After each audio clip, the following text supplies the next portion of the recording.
Yeah. That's a 1983 Nissan Sentra with two 12s in the back. What's going on? What's going on out there, everybody? Welcome back. Third or second segment of the ShakeBack Sports Show right here on the Big Game Christian Sports Network. What is going on? There's Dwayne. There's Donny. Here's Willie. There's Big Day.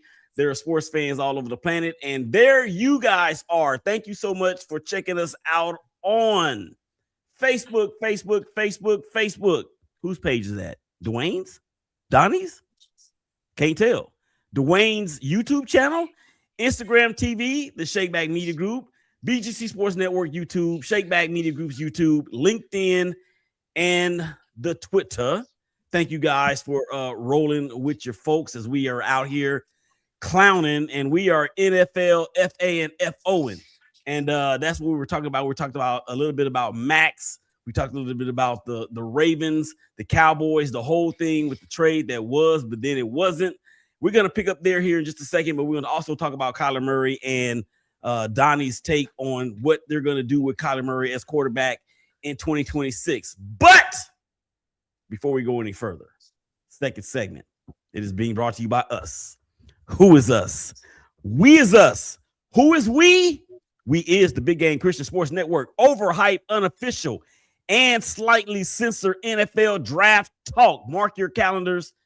Thursday, April 23rd at 7 p.m. Central Standard Time is the OUSC NFL Draft Talk live from the Chef's Corner, formerly known as the Turkey Den, located at 1201 Oakland Boulevard, Suite 1111 in Funky Town, Fort Worth. Join us for an active and awesome atmosphere as we discuss, debate, and agree to disagree on what's going on or who's going where in the 2026 NFL Draft. Plus, coming in and check out the awesome menu of the Chef's Corner and get a heaping helping of Southern comfort. It's not like you've got somewhere else you need to be on that day.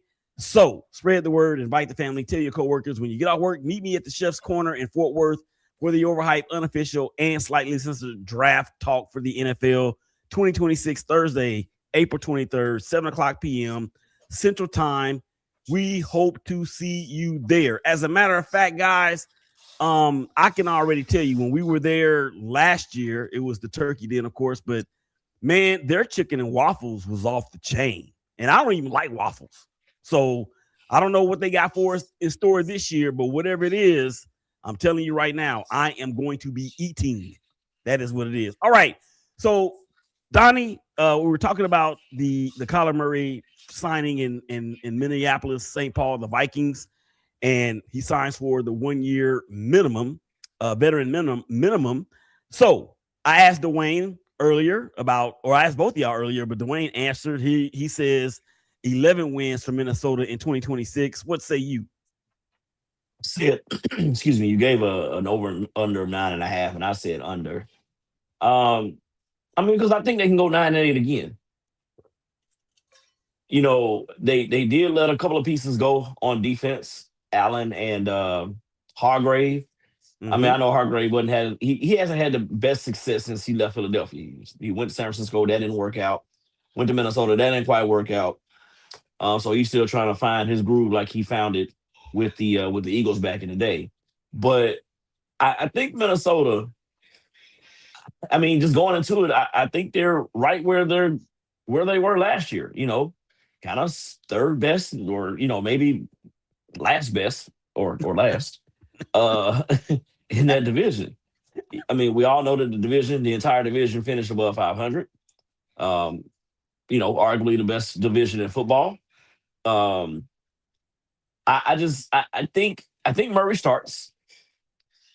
I think McCarthy gets a chance to kind of sit back again. But this is what I want to say about McCarthy, and this is what I want to say about KOC, and this is what I want to say about, we talk about development of quarterbacks in the NFL. Mm-hmm. But I haven't been hearing that same chatter and that same smoke being given to KOC for JJ's lack of production, so to speak. I didn't And know you Dwayne, could hear smoke. yeah, Dwayne, I'm one of those people. I'm one of those people that look. This was his rookie year. He hadn't had a lot of reps. Give him a chance. And you give him a chance by going and basically bringing in Kyler Murray. Look, some of the stuff on Twitter has been funny. Talking about how short he is. They got babies lifting weights. Bro, it's been funny, man. Gosh, it's been funny. I saw it. I saw it too. They had a picture of Kyler looking up to JJ. I'm like, JJ ain't that much taller than Murray is. I mean, they both some midgets in terms of quarterbacks. Right. I'm only 5'5.5", but anyway, I digress. You sound like them 5'1" women that turn around and call a man short. Yeah, exactly. Like, you still got to look up to me to tell me I'm short. That's why I say about quarterback standards. I know I'm short. SHOT short. But no, but back to the point. I think Minnesota's right where they are. I think that the most underrated, or one of the most underrated transactions this week was them reconstructing the deal with Aaron Jones, and bringing him back. He was very productive for them last year. And in the times that Jordan Mason got the ball, he fumbled some. And they liked the veteran presence that Aaron Jones brought to the locker room. So I think that was one of the more underrated transactions of the week so far. Right. But yeah, I don't see Minnesota being no better than where they are, honestly. That's not that they're bad, but I mean, come on. Are you going to be able to overtake Green Bay? Are you going to be able to get to Chicago? Right. Well, here's my question, because I heard something earlier in the day on Friday that I thought was pretty interesting. Is it possible, Dwayne, before we move on to the sitcoms and then back to the Raiders, Max Crosby, and the whole shebang there, is it possible, Dwayne, that the Chicago Bears could be a better team in 2026, but have a worse record than they did in 2025? It's always possible. I mean, but from what we have seen and the hype, the train that's behind them in terms of how much they progressed from last year to this year, you would think they're going to progress again next year because everybody's going to get better. Everybody's going to be more in tune with each other. No, I don't know that because I know first place schedule. the schedule, right? The schedule is going to be tougher this year. DJ Moore is no longer there. Didn't they get another OC? Yeah, I think they did. Another OC. But that doesn't matter because Ben Johnson's call player. He's gonna call the plays. I get it, but I know I'm saying Caleb Williams in his learning curve. It's somebody else you got to deal with now. Like, instead of having some type of consistency. I mean, I get it. Ben Johnson's there. He's the call player. Cool. I mean, you know, or play caller. Play caller. Yeah, but it's still. I don't think I've seen anything that just really solidifies and says Chicago is definitely next up. Detroit, I don't know if they're gonna take steps forward. It seemed like they kind of going backwards a little bit, if I'm being honest with you. I know they lost Montgomery. But then they turned around and picked up who was it? Pacheco. Isaiah Pacheco. I don't know if that's a plus. I don't know if that's a plus for me. Pacheco only because he has been injured, but he is younger than David Montgomery, so he has less hits on his body. But he's been injured. He's been injured more than Montgomery has. Yeah. He's part of the reason why Kansas City had to go make that move for Kenny Walker. They can't rely on Pacheco no more. Man, you said Kenny Walker. I instantly thought about University of Kentucky Kenny Walker with the fade that was this high. And he won the slam dunk contest with that gold Dookie rope. Kenny Skywalker. Yep. Oh, you just never know on the ShakeBack Sports Show. That's why I kept saying earlier in the show, I don't know. But I do know this. I want to ask you guys a couple questions because we started this thing a couple of weeks ago with the movies. And then last week we went to franchises. So today we're going to sitcoms. And the black culture of sitcoms, we know what it is. And there's many more shows that we could talk about. But I got a question for these dudes because we are all some TV heads. We are all some old TV heads. And I want to know, if you had the opportunity or if you were forced to pull the plug on one of these sitcoms forever. Which one is it, Dwayne? Are you pulling the plug on Martin, Fresh Prince, Family Matters, or Bill Cosby? If I'm gonna keep it a buck with you, like as hard as it is to say it, say it. Family Matters. Oh, okay. I wasn't expecting that. Donny, what about you?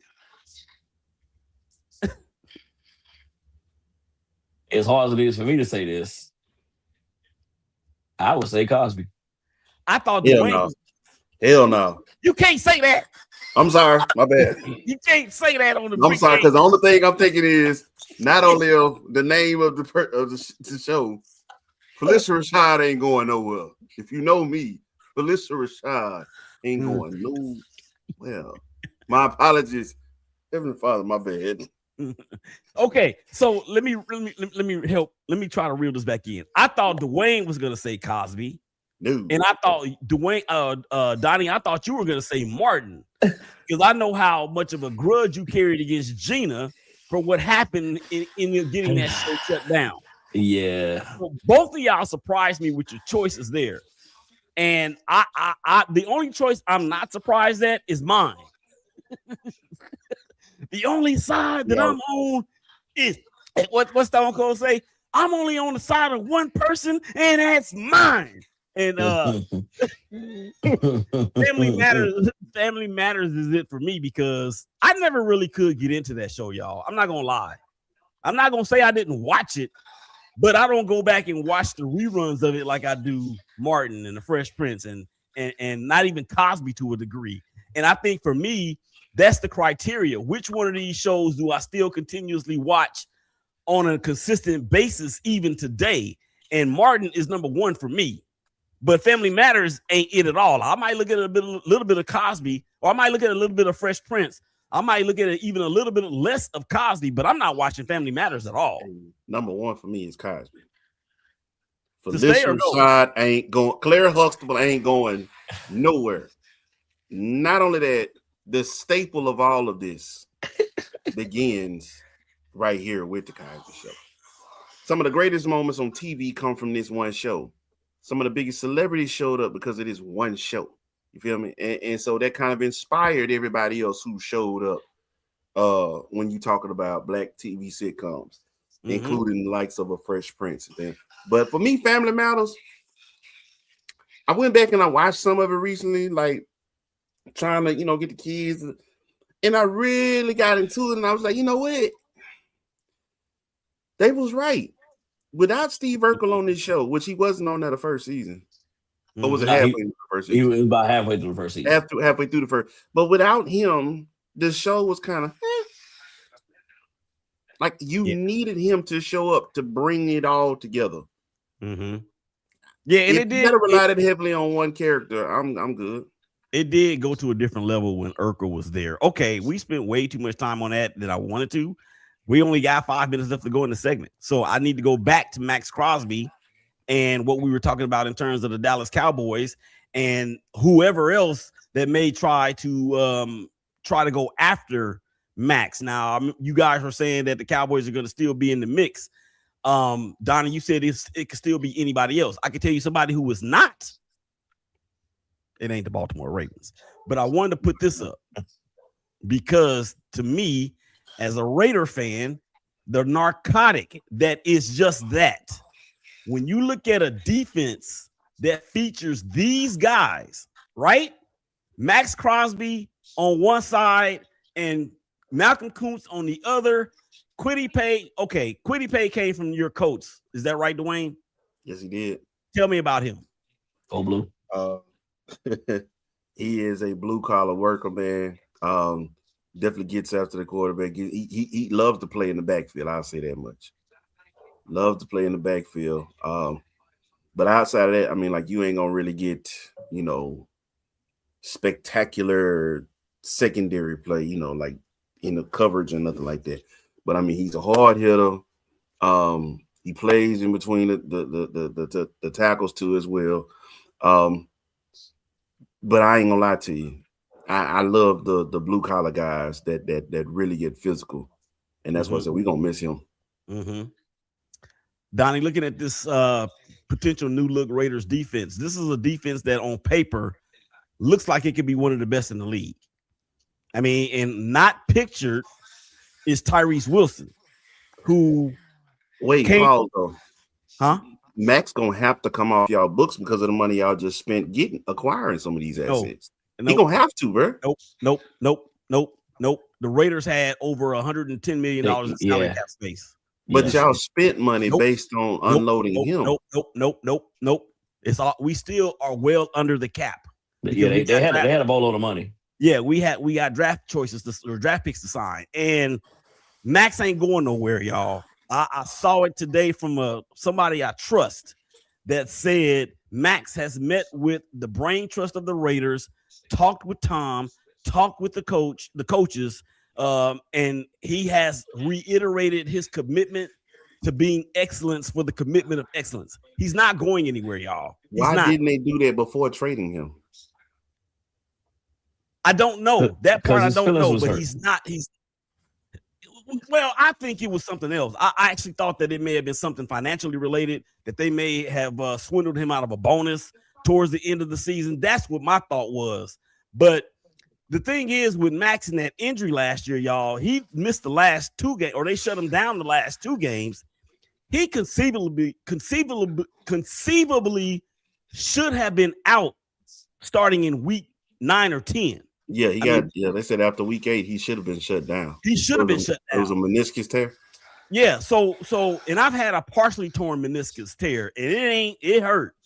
And the thing is with Max is I thought it was incentive related, because whether you're getting shut down in week 8 or 10, but when you get shut down in week 15, that's when people start playing for those bonuses. And I was thinking that Pete Carroll didn't want to fork over the bonus, like he's spending his own money. But anyway, back to the show. Back to some other stuff.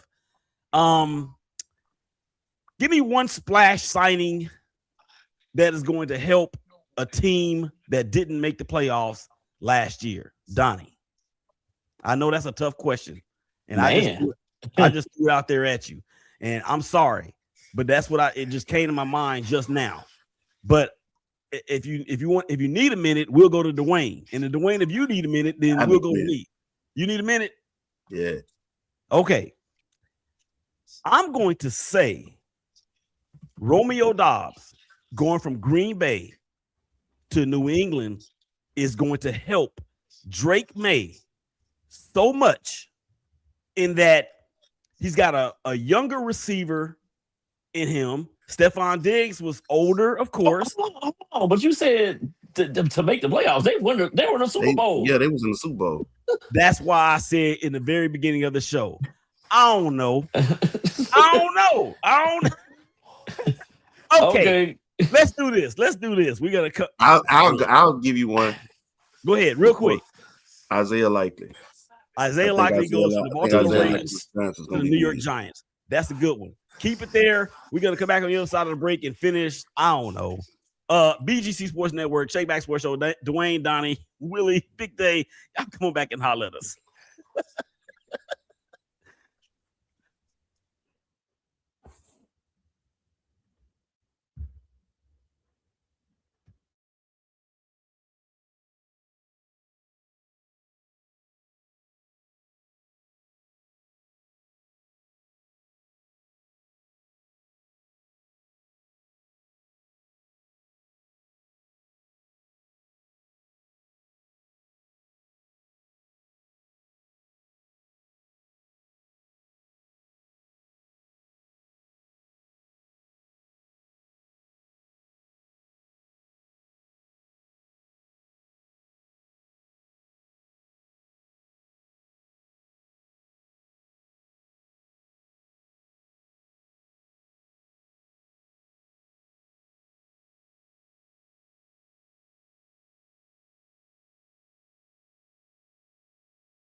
Ladies, life can get overwhelming, but you don't have to navigate it alone. At Don't Jump Life Coaching Solutions, we specialize in helping women like you to regain clarity, confidence, and control. I'm Patrice Epting, a certified life coach, here to walk alongside you through life's toughest moments, whether it's relationships, mental health, or building a stronger mindset. Together, we'll create a plan tailored just for you to step into your best self. Take the first step today. Visit Don't Jump Life Coaching Solutions by calling for your free consultation at 469-358-5241. You're strong, capable, and deserving of the life you dream of. Let's make it happen together.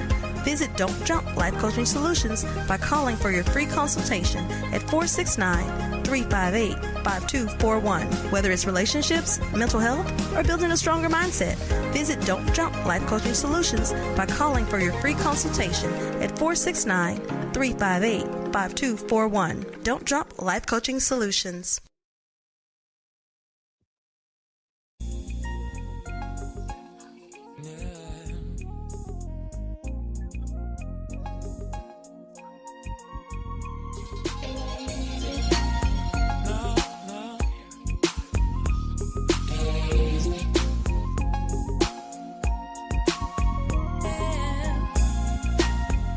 Donny, on our tour of East Oakland last November, these cats right here, 3 Times Crazy, straight out of East Oakland, man, 73rd.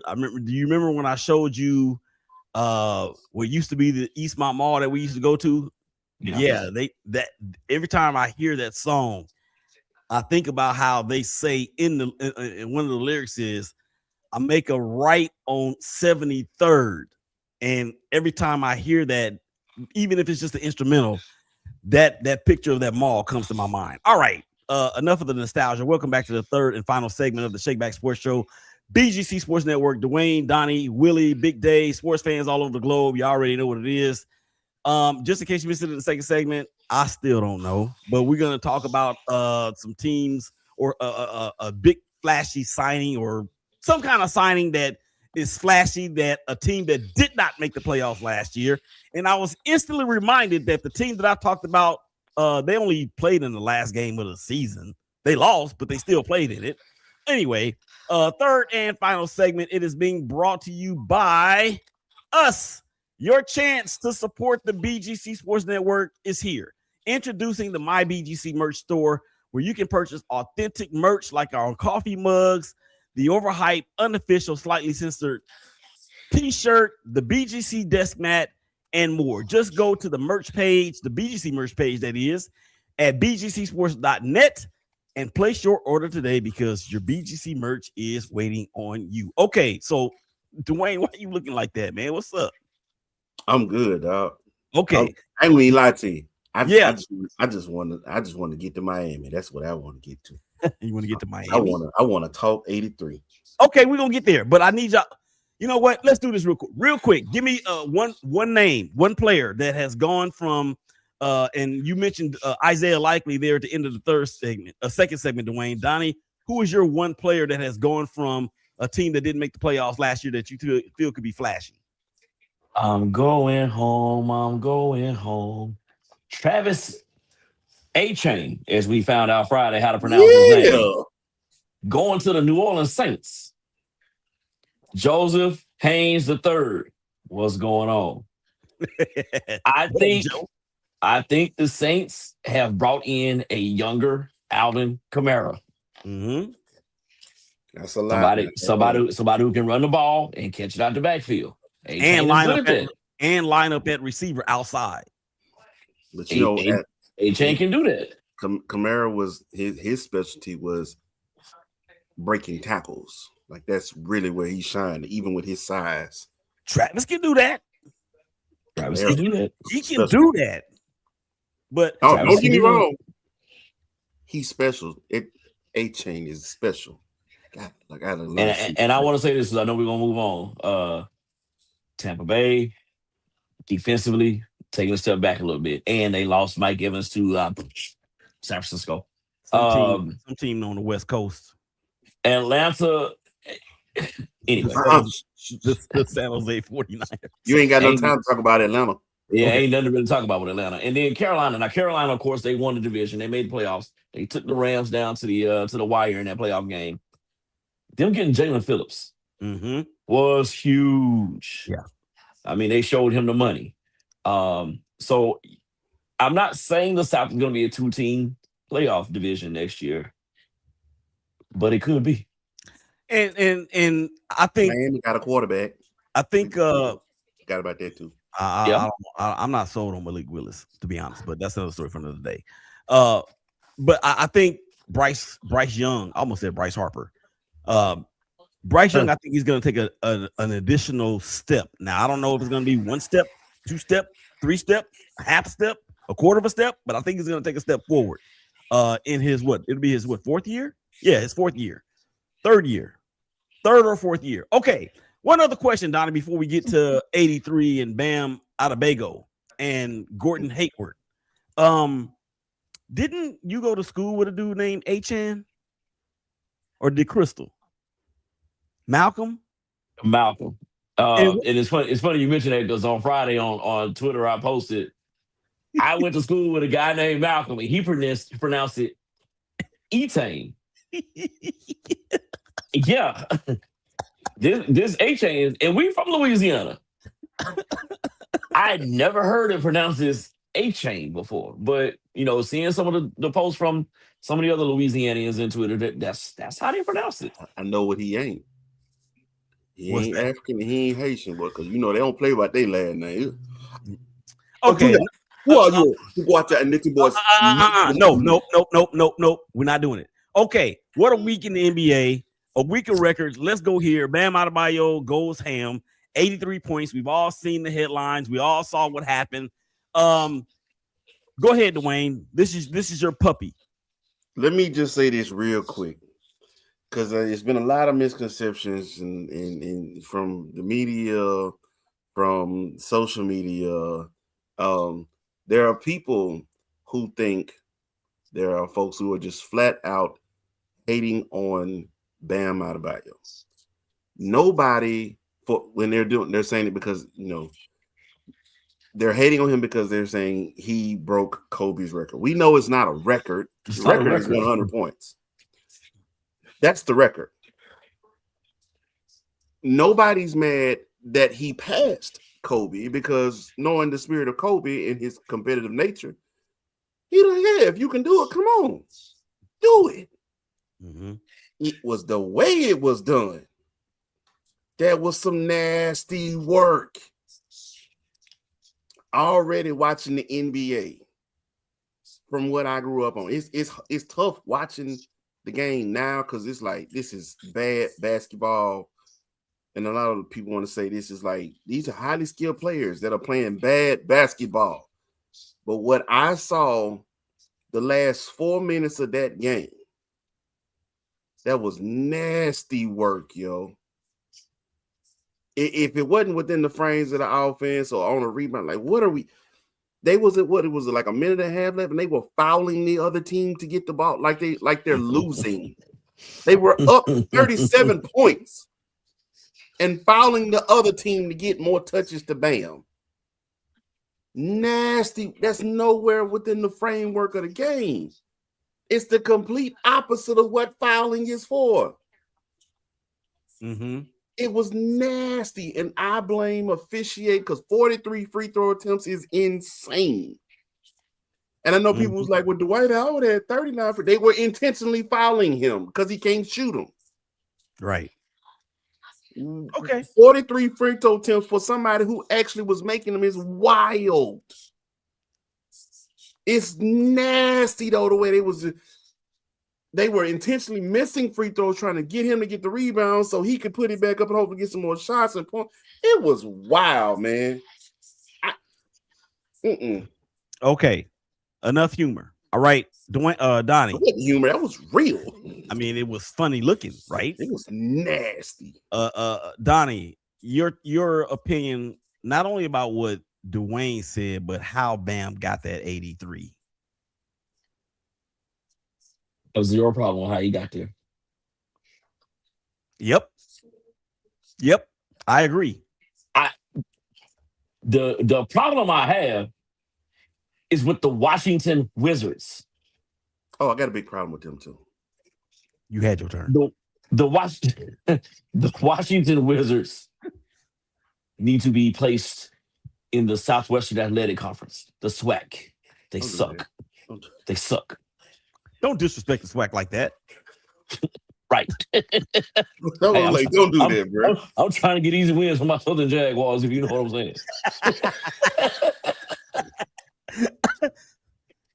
Shout out to my Lady Jags, man. They beat the number 1 seed in the semifinals Friday to advance the Saturday championship game. But anyway, no, I have a big problem with the Wizards because what are we doing? As a franchise, what are we doing? Look, somebody need to go Rick Mahorn and elbow this dude. Somebody send a message. Don't let them score this many points. If you got a problem with it, stop it. Here's my take on it. But before I do that, I want to play this because I don't know if y'all heard it. The cat from USA Today, I forget his name. He interviewed Gordon Hayward, and he asked him about that very same thing that we're talking about. And it's about a minute or so sound. So let me just go ahead and play it right now, and then we'll react to it. Here we go. What was your reaction to Bam Adebayo scoring 83 points in a game? It's tough because I think that I love Bam as a player. I think he's the best, one of the best two-way centers we have in the league. But like for him to take over Kobe's spot as the second all-time ever, it just doesn't feel great for the game. And it's like hard to say that because I don't want to take anything away from him. You know, like and you can't. I don't think you can. Like he scored 83. It is what it is. What everyone has been saying, what I've been hearing is that it just like wasn't real basketball. Those last what they were doing, and so I think that's like the worst part about it. It's hard to fault Bam though. Like, what do you want him to do? Like they're telling him to go get a bucket, and that's what he's doing, and he's trying to do it. And so, you know, I don't think you can fault Bam. I just think. I don't. It's hard to think of a world where like you have NBA players and they're allowing somebody they're fouling them 28 times or whatever. Like that just doesn't feel like it should happen. I think the NBA was having a problem of dealing with, it feels like a pickup game, right? Like it just feels like it's just an open gym. And I think that points and that kind of like game and the style and the Wizards and how bad they are, and it feels like everyone's tanking, and it just like emphasizes all that. So, let me react to that. We got 3 minutes left to go in the show, fellas, and I'm just gonna say this: there's 3 things that he said that stood out to me. One, you can't fault Bam, and I agree with that. You can't. Number 2, you're saying that it's like a pickup game, right? Well, I get that too, but you guys are you guys are professionals. But at the same time, whenever we would play pickup games, what did we try to do? We tried to score as many points as we could on our opponent, whoever it was. And then thirdly, I don't like the fact that they keep harping on the fact that Kobe did what he did. Okay. He passed. There was Kobe, there was Michael, there was David Robinson. There's been others that have scored 50, 60, 70 points. David Thompson was one of the first ones to do it. And then, of course, with Wilt. Don't be mad at the NBA, especially the NBA that you helped create with the way that it's played today. Simply because the up and down, the free-flowing type stuff. And that's why I wanted to ask y'all real quick. Not really quick, but real quick. Which one of these things would you say is more impressive? Would it be Wilt's 100 points back in the day? Would it be Michael Jordan's 69 points in the playoffs? Would it be David Robinson towards the end of his MVP season? Or would it be Bam? Which one of these 4 would be most impressive? Dwayne. Jordan's 63 in Boston. But what about the 69 against the Cavs, though? Was it against the Cavs? That wasn't a regular season game. That was a regular season. Okay. Playoffs, it was 63 in Boston, coming off a broken foot. Okay, yeah. So replace the 69 with the 63. Out of all 4 of those, you're saying that the Jordan of the Boston Garden when Larry Bird said, "I just saw Jesus." That's what you're saying, right? Yes. Donny, do you agree? Agree. And is it because it was Jordan, or was it because it was Jordan in his second year coming off of a broken foot in the Garden against a team that was considered one of the best of all time with that lineup that they had? And the eventual champions that year. I was just about to say they went on to win it that year. and they went on to win the championship. Now, let's not disrespect Wilt Chamberlain. None of us were around when Will did his thing. Okay, so we're not disrespecting him in the game and any of any of that stuff. But I agree with you guys. And even though the Bulls were the Bulls at that point, none of us thought that the Bulls would become what they became. And to me, that makes it that much more impressive than what we've seen with Kobe and with Bam. So again, I don't know. Kobe's team was losing when he turned it up and got 81. That wasn't even a playoff team. No, but they were losing. He still did it 81 in a winning effort. But I'm furthering the point of why I agree with you guys because of the magnitude of the individual games. All those other games were in the regular season, to include Michael's 69, Michael's 63 playoffs, Michael's 55 in the Garden, the biggest arena, the most famous arena in the world, against a team that they hated. That to me was was just as impressive as any of the other ones that we're talking about outside of Michael's 63. All right, guys, we're going to come back immediately after this and get to the ShakeBack OT. We got to put this thing together for the network. So up next, the big homie, big homie, Donald Ware from Press Box to Press Row. He's got all kind of stuff for you guys, man. So for the dopest engineer in the game, big day. For sports fans all over the planet, there's Dwayne, there's Donny. I'm Willie. Y'all take care of each other. Y'all hug each other. Y'all love each other. And it's going to be all right. And we'll holler at y'all again real soon. Stay tuned with us on live because we're going to come back to the OT. We out. Peace.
Right about now, you're about to be possessed by the sounds.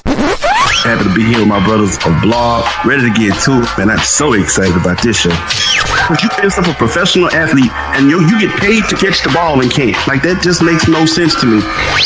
Biggest takeaway is that if you are a West Coast team, take your behind to the East Coast 2 days beforehand so you can at least get 1 day acclimated to the time difference. The effort they put up against the Warriors, lethargic, pitiful. We won't give too many more words to it, so we're going to move on. And here we go. Oh my goodness. Now, the Big Game Christian Sports Network proudly presents Donny Epting, Dwayne Sutton, and Willie Epting. And they are in the zone. Yeah, buddy, just when you thought it was safe to make records. That has nothing to do with sports. It's just, I'm just saying. It has nothing. It's EPMD from 1989. And it basically means just when you thought we were done, we're back. It's the ShakeBack Sports Show, OT. Also, IMWO Media Group podcast, as well as the In the Zone Sports Show conglomerate, all wrapped into one perfectly baked cake. Donny, Dwayne, man, what is going on? I know with this show. What's going on, bro? Dwayne, what's up? All is well, my brother. All is well. You feel me? Donny? I just got one request. What's that? Please listen to my demo.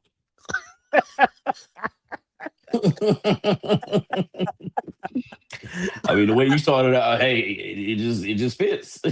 Oh my gosh! You know what? That is. Are those two songs from the same album? I think they are. Please listen to my demo. Was yes, Unfinished Business, and because just that one that I said was from I forgot the name of the song, but they are from the same particular album. Okay, we got comments, guys, because we are bleeding from the ShakeBack Sports Show. Make sure you guys go to BGCSports.net. The live show will be there throughout the weekend, 12s and 6s, 1s and 7s, Saturday and Sunday. That's Central Time all around the weekend. Also, it's on the TuneIn app, Radio Garden, as well as radio.co, or you can just say Alexa start BGC Sports Network at those times, and guess what? You can listen to it then. But this is the ShakeBack Sports OT and the ITZ and the IMWO all mixed into one. So I wanted to talk about some comments, guys, before we actually get back into whatever it was we were talking about towards the end of the regular show. George, the big homie, NFC North is wide open. A lot of key losses on every team in that division. Very true. And I want to get you guys' take on that as well. George also says Bears defense is the poorest in that division. They lost wide receivers to the Bills. Yeah, we did touch on that. George says Family Matters has to go. Okay, George, what are you saying about my Raiders? Raiders secondary needs to improve. They not the Soul Patrol or Haynes and Hayes of the 80s. I mean, but George, come on, dog. Me and George graduated from high school together. Come on, George. I mean, who is the Soul Patrol of the 80s when Lester Haynes, I'm sorry, Michael Haynes and Lester Hayes had the drippiest, driest curls ever? The drippiest, driest. Isn't that counter? Hey, but Dion say that all the time about him. Hey, yeah, he does. You're right. Oh, does he? He was dry, but it looked wet. Yeah. And then the Patriots also, he says, my Patriots need veteran offensive line help. Yes, because even though Will Campbell, and shout out to Will Campbell, he is from West Monroe High School, LSU. He was a little bit of a turnstile this past season, but he's going to improve. He wasn't worthy of that early selection for no reason. And I think we all can agree with that. But let's go back to what he said, fellas, about the Bears and them having a worse division or the worst defense in that division. I'm not 100% sure that I agree with that, and I'll tell you why. We don't know what Micah Parsons is going to be back or be like when he comes back. They already lost Rashawn Gary. They let Nate Hobbs go. And Detroit has never been able to stop the pass, even all the way back to Gary, what's his name? Gary Danielson, the team that went 2-14 in 1979. Who was it? The Vikings? They're not part of it. They're not part of this discussion. So, Dwayne, do you agree with what George has said in terms of the Bears being the worst defense in the division?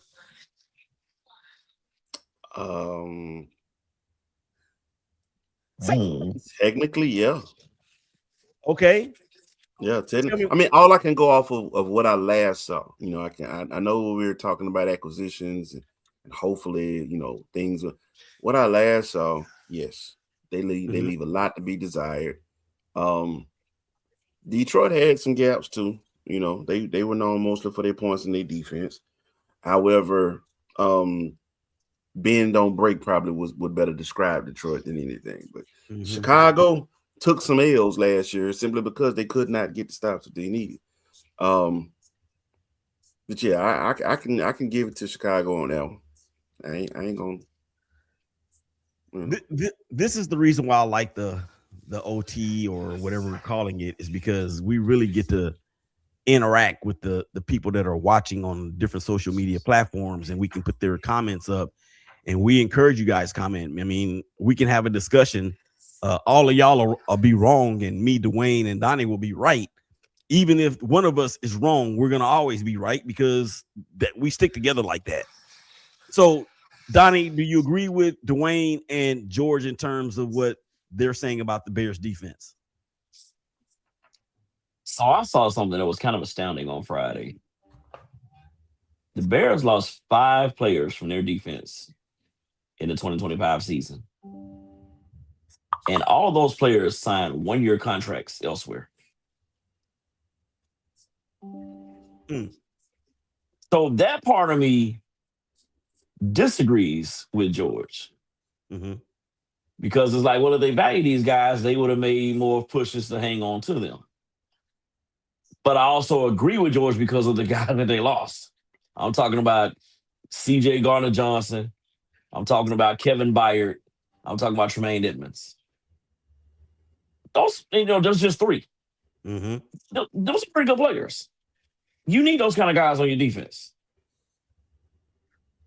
So I mostly agree. Yeah. I do somewhat disagree. Yeah. And Tremaine Edmonds, I think is probably the biggest loss off that defense. I know he was a little older, but he was very much still an impact player. And guys, remind me where he went. I can't remember where he went. I wish you hadn't asked. I can't remember where he went. And of course, anybody out there that's watching us, just you can drop it in the chat and we'll put it up on the screen. In terms of where Tremaine Edmonds ended up. All right. Do you guys want to go back to the discussion we were having about Bam or you know what? Here's what I want to do, because we didn't get a chance to get to this. I actually put a poll on Twitter on Friday at SHKBKMEDIAGRP. It's up now. And I asked the question of which of the 4 items that I posted.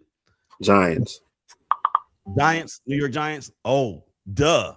Okay, the Giants are going to be that team. Let's talk about that here in a second. I posted on Twitter on Friday about which one of these records or which one of these feats was the most impressive. Shea Butter and his 127th consecutive 20-point game. Wilt Chamberlain's 100-point game. Kobe's 83 or Kobe's 81 and Bam's 83. Donny, which one of these is most impressive? And then you guys go out there on Twitter and vote. To me, the most impressive is Wilt Chamberlain's record of 20-point games consecutively being broken by Shai Gilgeous-Alexander. You like how I set it up, huh? 1A and 1B. No, it's actually Shay breaking Will Chamberlain's record. I just had to set it in the way so you could think that I was going for Will Chamberlain's 100. I know where you were going with it, man.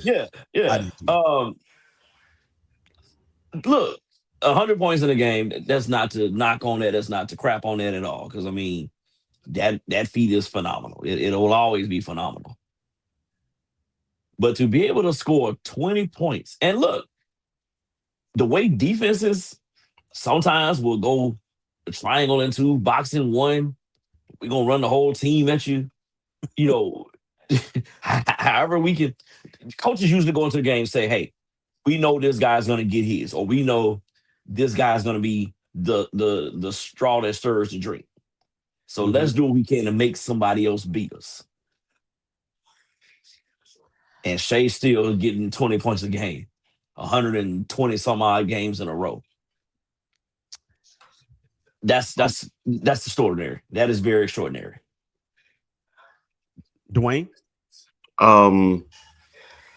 It is definitely impressive. It's extraordinary. It's not the most extraordinary thing I witnessed though. Because that whole 81 game, social media was lit, people's text message chains was lit, everything was going down. Brett, Kobe is going off.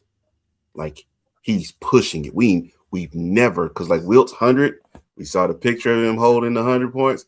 We never saw any footage from that game. I don't know if you can find footage from that game. From what I understand, the only people who saw it were the people who were in attendance. It's out there. It's out there. Kobe's 81 was everywhere for everybody to see. And like I said, and with the given circumstances of that game, like I said, because he had to do this. They were down. He had to turn it on like that. And then get the dub. Yeah, so much so they created the commercial with him and Jalen. He's like, we'll get a martini. How many olives do you want? 81. And then they did that. He looked at me. And I looked at him. Like, okay, he gets it. But I want to add something to that too, if I can. Go ahead. With Kobe's 81. Now, this was pre-Facebook. This is pre-Twitter. I think collegeclub.com or Black Planet or something like that was out there being MySpace. But yeah, that one. That's what I was actually looking for.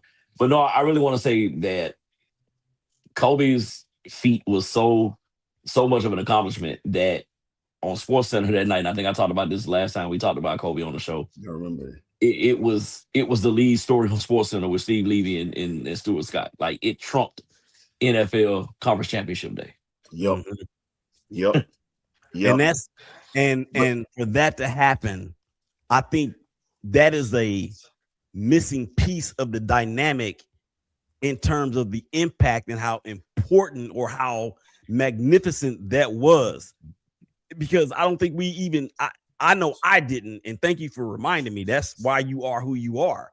I didn't even think about the fact that was Final Four weekend in the NFL because it was Kobe. Kobe, 81. And my man, Jalen Rose, who I love dearly, man. I mean, my oldest son was named after Jalen Rose. That's a stigma that you will never escape. Go ahead, Dwayne. You had one other thing?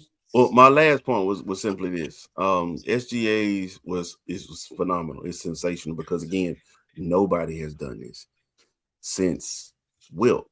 And when you think about some of the scorers that we've had, when you talk about Jordan, you talk about Kobe himself, you talk about Kevin Durant, Allen Iverson, yes, Carmelo Anthony, just to name a few. But you say y'all didn't do.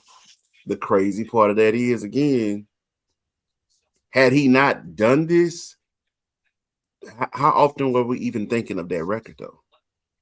And to be able to even, but still, I mean, I'm not knocking it like that. It's just you can play in a game and come out injured and not hit 20. That's why I say that's why I think who was that? They said that's the only reason. Matter of fact, the only reason Wilt's record stopped there was because he was kicked out of a game. I think it was like 4 minutes into a game, and he got kicked out.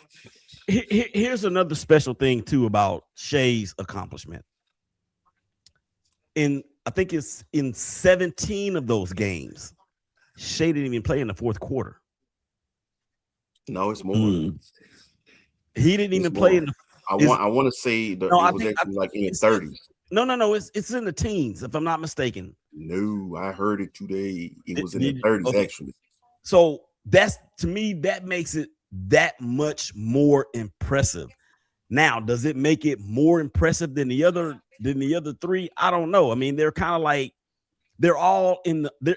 If you are building a house of records or a house of accomplishments, NBA accomplishments, and you put these 4 accomplishments in the same house, they're all going to be in the same room, right? I mean, no, they deserve their own room. It's kind of like that GOAT debate thing, and then people get pissed off. No, what I'm saying is when people get pissed off if you say LeBron is like 2 or 3 or whatever, you lost your mind. How am I losing my mind saying he's 2 or 3, considering all the other greats I'm putting him above? Like, come on, man, chill. It's a phenomenal feat to even be mentioned. Right. Let me say, and you didn't drew me off sides, Dwayne. You didn't drew me off sides. Because if a person is saying that LeBron James is the GOAT and you didn't start watching basketball until after 1999, go away. Well, that's a whole nother. That's why I said I wasn't trying to go into that part of it. Okay. Go away. far away. You know what I'm saying? I wasn't trying to go into that part of it. When were you born? 2001. Close my laptop. In 2001, I was able to legally buy alcohol. 2001. You mean when Allen Iverson was carrying that Philadelphia Sixers team on his back? Yeah, the same Allen Iverson. Get this shot, step over this fool. The same Allen Iverson. So you stole it from me. The same Allen Iverson that led that Philadelphia Eagles, that Philadelphia 76ers team to the finals against Kobe and Shaq and everybody else, and they won the first game in LA. And what Donny just spoke about in stepping over Tyronn Lue after hitting that jumper, and then they got swept 4 in a row. That same Allen Iverson, yeah, go away. Go away. And I don't know if these clips that I've been seeing, if it's AI generated or what, but it's funny to me because it's like they have it set up where they're doing an interview, like we're doing an interview right now, and they asking Michael Jordan, they're asking Magic Johnson, they asked Larry Bird about the GOAT debate, and they're all saying how LeBron ain't it. I don't know if it's AI generated or not, but I can tell you what it is. Because Jordan just had his whole GOAT debate comment. But I will tell you what it is. It is funny because they all are saying basically the same thing about LeBron. Great superstar. This. He's all that. He's one of the best all-around players to ever lace him up. True. But when you disappear against Jason Terry and a 3.5-foot JJ Barea in the most critical part of the NBA season game series, you shrink to shorter than what JJ Barea was. Go away.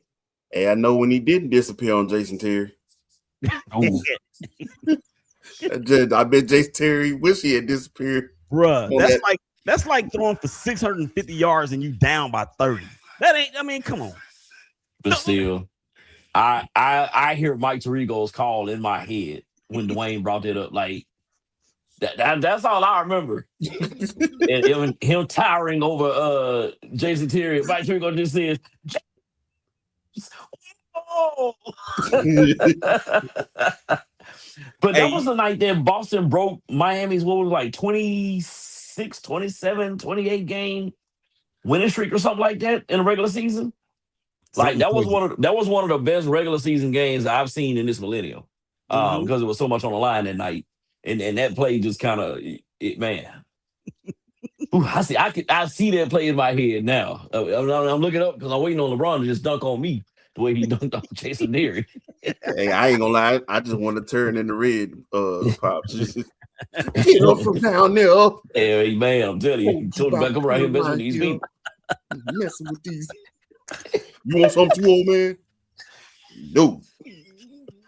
I'm glad you mentioned it because whoops. That's the wrong note. I'm sure. Here we go. Get off your ass and get in this car. Boy, I don't know why you come down here messing with these.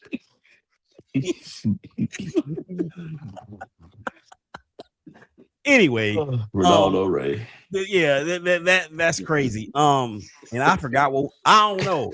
I have turned into I don't know. I don't even know what we was talking about. But I do want to ask you guys this because these records, and I think some of us, maybe many of us, maybe too many of us, we get into these talks and these conversations about these accomplishments as if one is greater or lesser than the other. And that's what I want to emphasize in the fact that what Wilt did, I don't think we'll ever see again. What Shea is doing, there's a good chance, or I would say there's a 50-50 chance that we'll see that again. 81, 83, because of the way that the game is played now, we could see that happen again. I never would have in a million years thought that the second highest point total in an NBA game would be from Bam Adebayo. Kevin Durant, maybe. Carmelo Anthony, maybe. Anthony Edwards, maybe. But there was a certain, what's the word I'm looking for? There was a certain BS. No. It was a certain level of respect they had for the game. Like when you beating up on, bro, Luka done it, Clay done it, Devin Booker has done. Like, bro, all right, we beating up breaks. I got mine already. Let me sit down. Right. I'm not just gonna keep bombing away because I can. Let me conserve my energy. Let me save my ankles. Let me ice these knees. Let me go and get myself together because we got another game to play tomorrow or the next other night. I've done my damage. Cool. And guess what, Dwayne? I'm glad you mentioned 70 that in what? Coming into the fourth quarter? Yeah. He had 31 in the first quarter. No, I'm talking about coming into the fourth quarter. He had 70, I think. Oh, but that's another great point because some people are saying that was at the game and kind of dissected it, said that he could have scored 100 points in that game. I'm not so sure because if you could have scored 100 points, well, why the heck didn't you? I mean, why if you could have done something that has never been done, that nobody even thought that we would ever see be done, why not go ahead and go for it as opposed to saying, well, I got 83, I'm good now. What's the difference between 83 and 63? That's because the 83 was forced. Like I said, it wasn't a natural rhythm. I'm just, like catch and shoot kind of situations, or I'm going in my bag doing my thing. He did that early on, but that, like I said, that last 4 or 5 minutes, it was nasty. Wasn't no offense. There was no offensive sets being. There wasn't even no ISO stuff. Like it was just whack. They could have just taken everybody off the floor and just let him play by himself. The Wizards shouldn't have allowed it to happen. I'm not saying. I'm saying give him a hard foul. Not trying to like break anything or tear anything, but like send a message like, dude, we're an NBA. You don't team take him off the floor. I'ma hurt him. That's the message I'm sending. No, let's not say hurt him. Dwayne. No, that's the message I'm sending. Because now I know what y'all doing. If you don't take him off the floor in today's NBA, you would have gotten arrested. So that ain't right. I'm gonna give him a little Rick Mahorn. Like, that's what I'm saying. I give him a vote. I give him something. You gonna receive this message. Like receive it. Get off the floor. You out here flexing now, and it's not a good look. Go sit down now. Go sit down. And I think it's kind of like, to me, it's kind of like Major League Baseball during the performance enhancing drug era. They knew about it, they allowed it, they benefited from it, and then they came down on the ones that they perceived to be guilty or whatever. They created this type of play in the NBA, this entire generation of players. I'm pretty sure these cats got a lot of these cats. Well, I know a lot of these cats got the same agent. They follow each other on Instagram and Twitter and TikTok and Facebook and InstaFace and all that other stuff. So you know that he was getting some support, probably a lot of support around the league, saying, "Yo, you know what? I hope he does it. I hope he goes for Not it." from Wembanyama.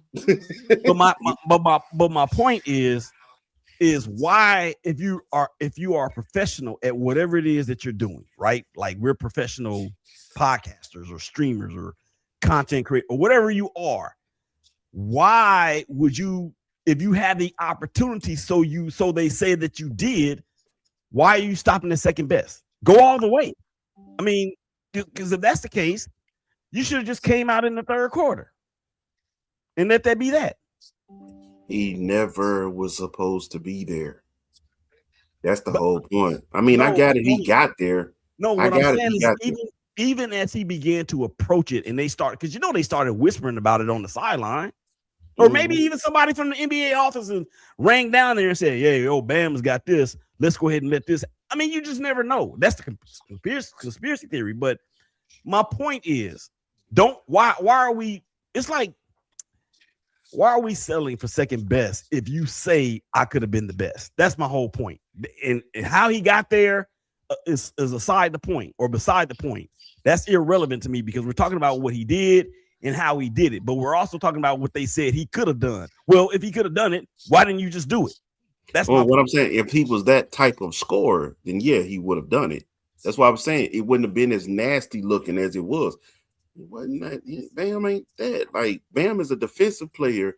Bam is a dunker spot type of guy. Bam is a putback guy. Like Bam does have he has a little bit of an offensive bag down there in the post, but Bam is not the number one scoring option by any means necessary on any team. Hey, this is not his game. Right. Bam ain't the number one scoring option in his relationship. That part. Because Asia hit 53 in 40 minutes? Yeah. Let me ask y'all this though, because I don't know if that time, y'all remember that time when, and I forgot who he was playing for at the time. Andre Miller. Didn't he go for 50 plus one game? And they didn't do it the way that they did it with Bam, but it was, I don't know. I'm going back to the theme of the episode. I don't know. What's a name I haven't heard in a long time? Andre Miller, University of Utah. Yeah. I was watching something recently and his name came up. So that dude played like 19 years in the NBA, man. He did. For real. He did. All right.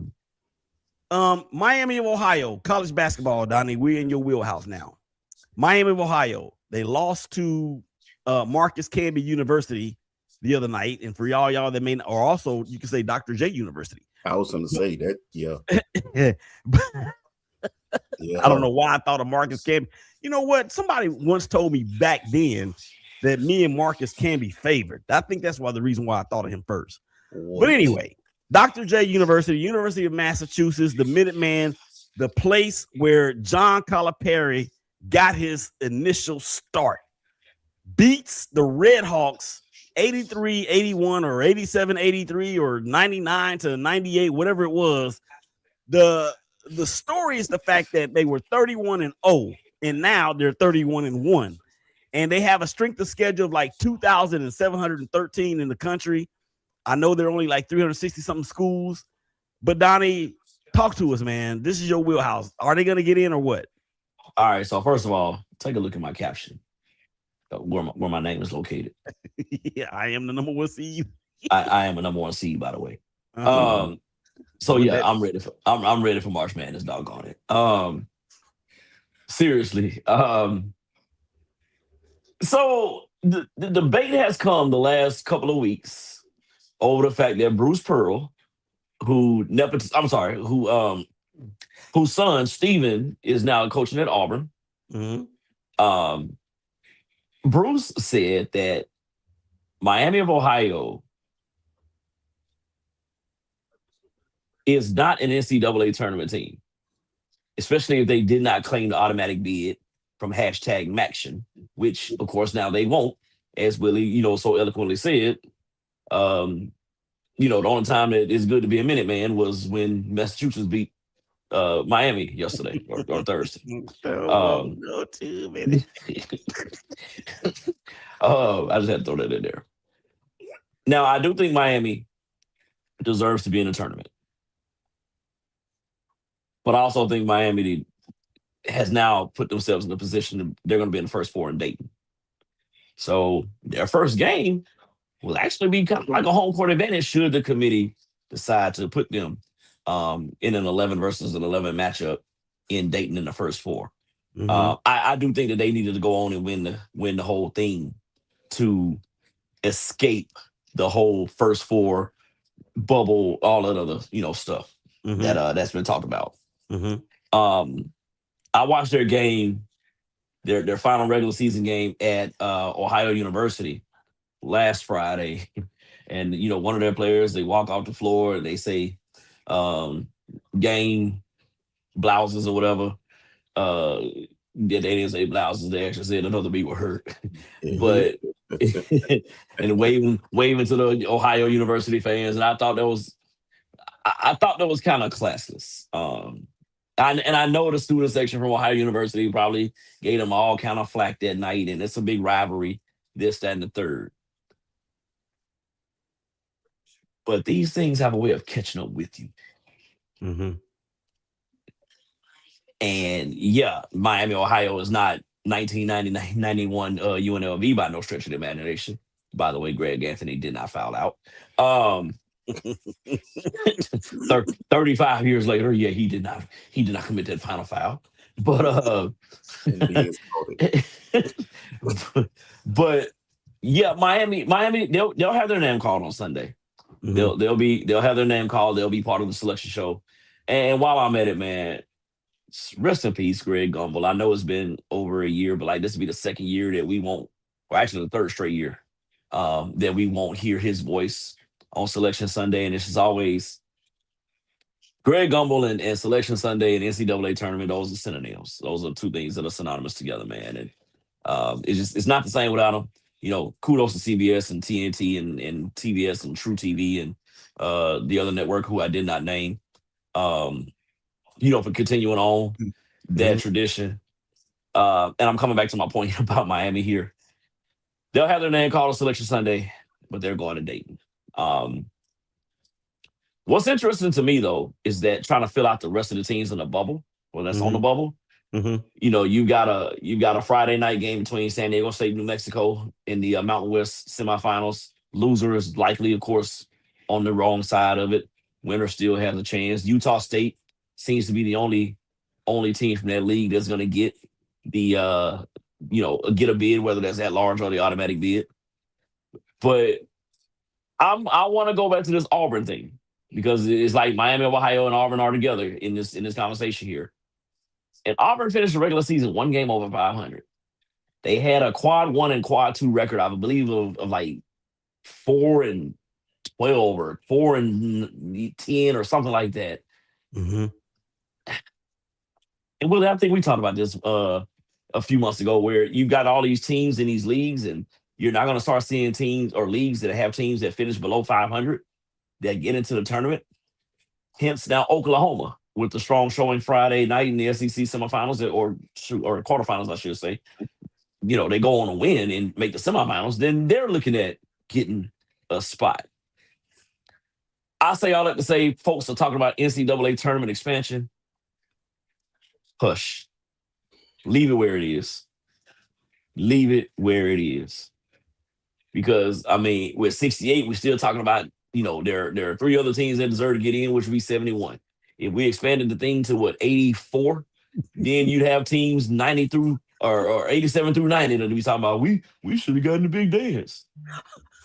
Hold on a second. I can hear it now. Immediately after the college football national championships, stay tuned for the start of the NCAA tournament tomorrow live. I'm telling you, right?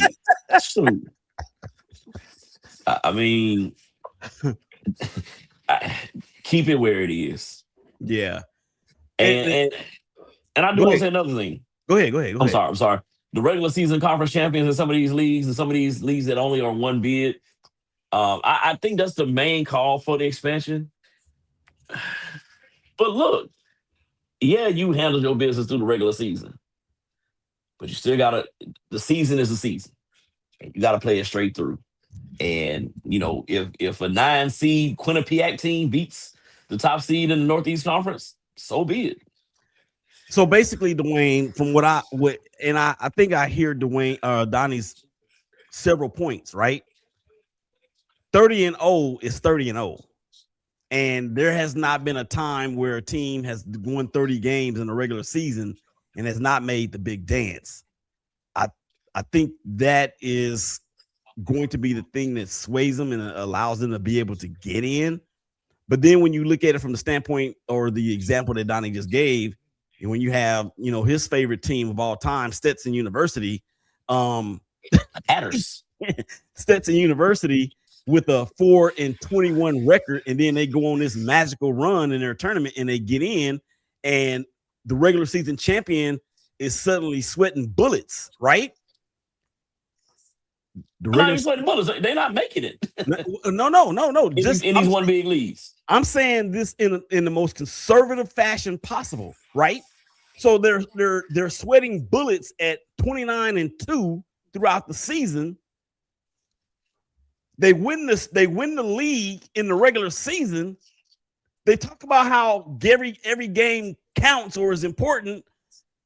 Reward the team for the regular season play, but then 29-2 and Quinton Popo of Atataska goes on a run, and now they're the conference champion, and Stetson is left at home. So does the regular season really matter? What the Leon Coco is he talking about? I'm asking a question. Will the regular season matter the way that they try to sell it to us in the way that it does? Because if it's on an equal playing field, so they say, if it's an equal playing field, it shouldn't matter what league you're in. If every game truly counts, or if the regular season champion is to be rewarded, or if a team that has done something that we've only seen a handful of teams do in the history of the sport, are they going to be penalized because of that? Because of another team played better? Tell me, because I don't know.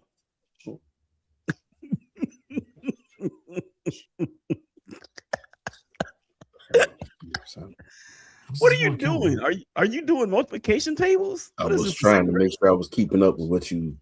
I know I did say a lot. I was like, all right, we got 32 sharp. The answer is C.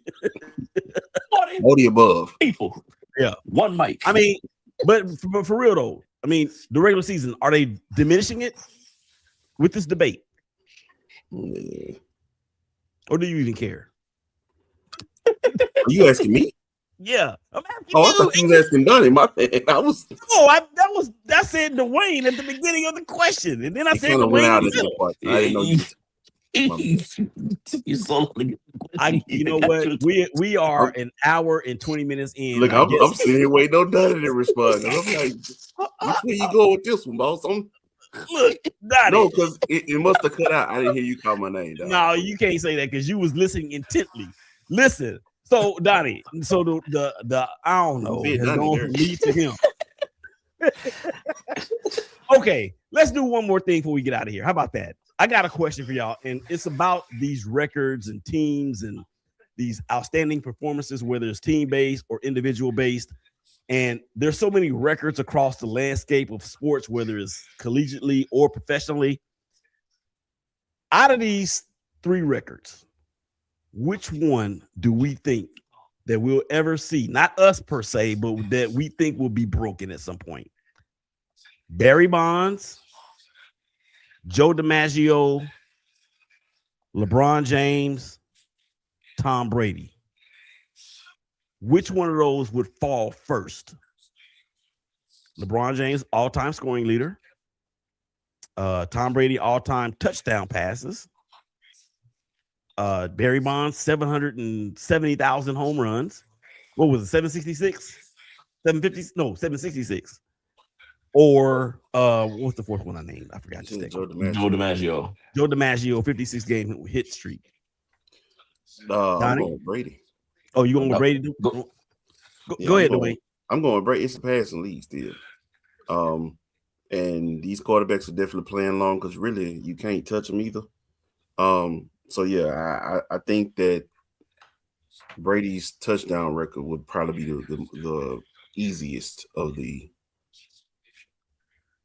choices of it. Air quotes, easiest. The easiest. Donny, what say you? So let me make sure I got it. It's Maggio's hit streak, Brady's touchdown passes, LeBron's scoring record. And what was the fourth? Barry Bonds. It won't be Barry Bonds. Mm-mm. I'm gonna have to do the process of elimination with this one. Mm-hmm. It will not be Joe DiMaggio. Mm-hmm. I'm actually gonna go for LeBron James' scoring record.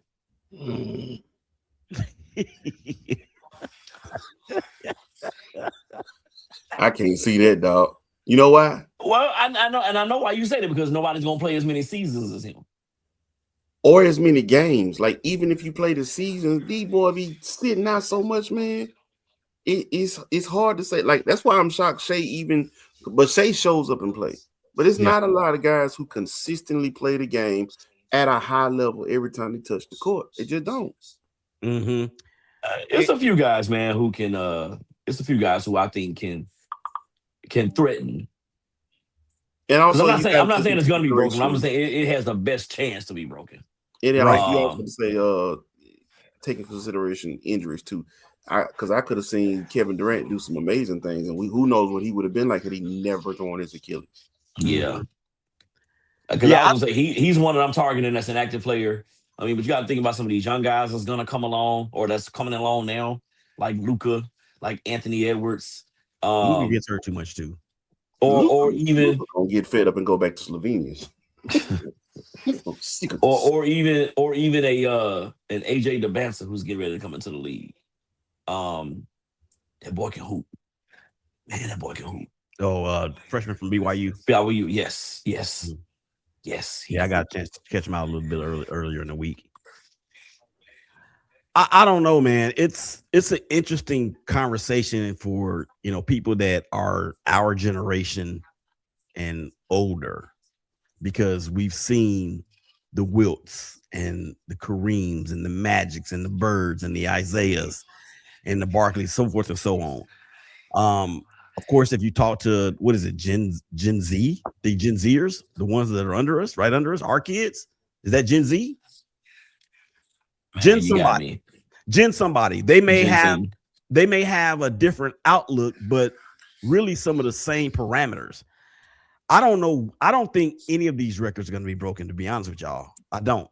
The closest thing that may happen would be, I think, the passing touchdowns record, because at some point the NFL could be playing 20 regular season games the way that they're trying to do that. And that'll be a whole nother discussion. All right, fellas, let's get ready to get out of here. We got some comments out there. James Patrick, hey man, don't forget my video. I appreciate you. I miss Greg Gumbel, RIP. Great show, guys. Thank you so much. For y'all out there that's on Twitter, make sure you guys go and follow. I think it's FORUM _ podcast. Him and his fiance Florence. They do such a great job, and they good are. Page. Huh? It is a good page. I checked it out. Yeah, they are awesome, and we are actually gonna be collaborating on some stuff here in the future, so that's gonna be fun. T Long, they hitting them on the strength of schedule, and I assume he's talking about the Chicago Bears. I think that's the Bears, yeah. Yeah, is he a Bears fan? No, he's a Chargers fan actually. He's a Chargers fan. Okay, their school that went 500 under 500. They got and that wasn't that long ago. What are you talking about? They won their conference championship. And I can't remember who it was, but it was a huge story. That's Tom's part of March Madness, man. That's part of this. Huh? That's part of the Cinderella story. That's part of the March Madness story. Those things that come from out of nowhere. But the thing, I mean, it's conflicting. It's conflicting. Oh, shout out to Sis Jean, man. Sis Jean, up out of here, man. Yeah. R.I.P. Sis Jean, man. Yeah, she was what, 101? She didn't make 100, right? Yeah, she made 103, if I'm not mistaken. T Long says Tom's record he think will be the one that falls, and that Mahomes is going to get it. Mahomes is not going to get it, y'all. He's not. I don't know. Tyreek might come back. He ain't really Dwayne. I like this answer right here by T-Lo. The hit record is safe because you guys either home runs or strikeouts. Truer words were never spoke, man. For real, for real. All right, fellas, y'all got any final thoughts when we jump up out of here? Dwayne? I will say on a touchdown record, man, I think the closest active man is Matt Stafford and Aaron Rodgers. Yeah. Very safe now. Yeah, Aaron Rodgers was pretty close, but he old. Donny, any final thoughts, brother? Real quick, man, and I'm glad you got this song going because it reminds me of high school and college and a couple of shows we've done, and I hadn't had a chance to say rest in peace to my former classmate, Nicholas Wilson, who passed back in February. And he's a big Notre Dame fan. And of course, Lou Holtz just recently passed. Yes. And Nick and I, we used to have in Michigan Notre Dame conversations. So now Coach Holtz and Nick are both resting in paradise and just thinking of them and praying for them and their families and their loved ones. And man, it's been rough here a little bit late, but hey, a Notre Dame fan and an old Notre Dame coach are together. So that makes me smile a little bit. All right. Well, with that being said, I don't know. We out. Y'all take care of each other and we'll holler at y'all again real soon. Peace. Take your allergy pills. Pollen is coming.